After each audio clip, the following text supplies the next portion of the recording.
السلام علیکم ورحمۃ اللہ وبرکاتہ۔ بسم اللہ الرحمن الرحیم۔ شروع اللہ کے پاک نام سے جو بڑا مہربان نہایت رحم والا ہے۔ خدا کی طرف سب دروازے بند مت کرنا۔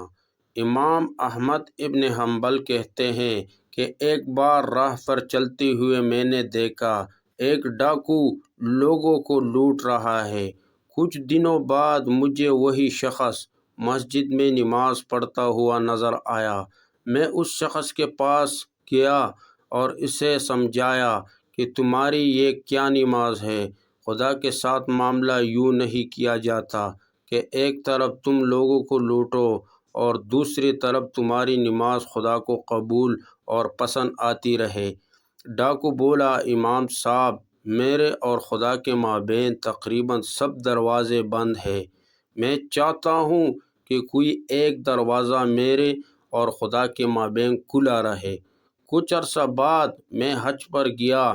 طواف کے دوران دیکھتا ہوں کہ ایک شخص کعبے کے غلاف کے ساتھ کھڑا کہتا ہے، میری توبہ، مجھے معاف کر دے۔ میں اس نافرمانی کی طرف کبھی پلٹنے والا نہیں۔ میں نے دیکھنا چاہا اس بے خودی کی عالم میں آیا اور بر بر کر رونے والا کون خوش قسمت ہے۔ کیا دیکھتا ہوں کہ یہی وہی شخص ہے جسے میں نے بغداد میں ڈاکے ڈالتے ہوئے دیکھا تھا۔ تب میں نے دل میں کہا، خوش قسمت تھا جس نے خدا کی طرف جانے والے سب دروازے بند نہیں کر ڈالے۔